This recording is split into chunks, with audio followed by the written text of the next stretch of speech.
வணக்கம். சற்று முன் கிடைக்கப்பெற்ற மிக மிக முக்கியமான செய்தி ஒன்று வெளியாகி உள்ளது. விஜய் அவர்களுடன் சசிகலா கூட்டணி.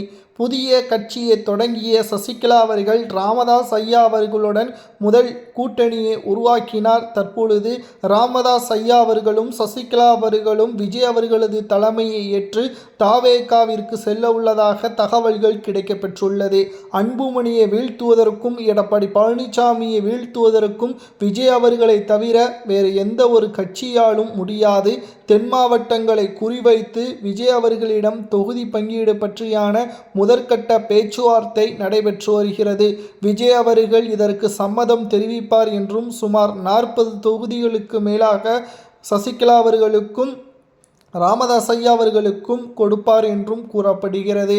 தென் மாவட்டங்களில் இருக்கக்கூடிய ஆதரவுகள் வட மாவட்டத்தில் இருக்கக்கூடிய ஆதரவுகள் சசிகலா அவர்களுக்கும் ராமதாஸ் ஐயா அவர்களுக்கும் இருப்பதால் இந்த தேர்தல் நிச்சயமாக மிகப்பெரிய ஒரு திருப்பு முனையாக மாறும். ஏனென்றால் செங்கோட்டையன் அவர்களிடம் ஏற்கனவே செங்கோட்டையன் அவர்களிடம் சசிகலா அவர்கள் பேச்சுவார்த்தை நடத்தினார். ராமதாஸ் ஐயா அவர்களுடன் கூட்டணி வைக்கப் போகிறேன், விஜய் அவர்களை தலைமையேற்று ராமதாஸ் ஐயா அவர்களை அழைத்து வந்தால் எத்தனை தொகுதிகள் கொடுப்பீர்கள் என்ற முன்னெச்சரிக்கையாக சசிகலா அவர்கள் கேட்டிருந்தார். சுமார் 50 தொகுதிகள் வரை நிச்சயமாக வழங்கப்படும் என்ற காரணத்தை உறுதி செய்தார் செங்கோட்டையன் அவர்கள். தற்பொழுது சொன்னபடியே சசிகலா அவர்கள் ராமதாஸ் அவர்கள் ஐயா அவர்களை அழைத்து வந்து விஜய் அவர்களுடன் தலைமை ஏற்கக்கூடிய ஒரு சூழலை உருவாக்கிவிட்டார். தற்பொழுது யாருக்கு இது மிகப்பெரிய ஒரு சிக்கலை ஏற்படுத்தும் தெரியுமா?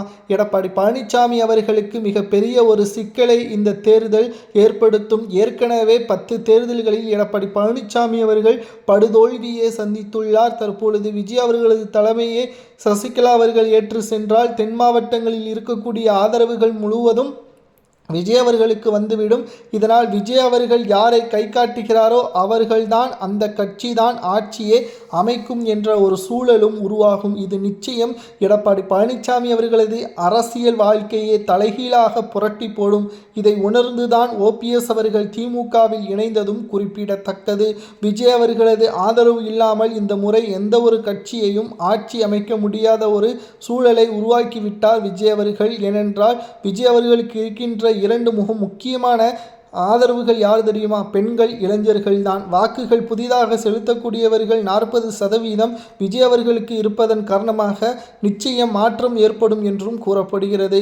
சசிகலா அவர்கள் அரசியலின் சூழ்ச்சியை நன்கு அறிந்தவர். தற்பொழுது எம்ஜிஆர் அவர்கள் மறைவிற்கு பிறகு ஜெயலலிதா அவர்களை அரசியலில் மிகப்பெரிய ஒரு சக்தியாக மாற்றியதில் சசிகலாவிற்கு முக்கிய பங்கு உண்டு என்பதும் குறிப்பிடத்தக்கது.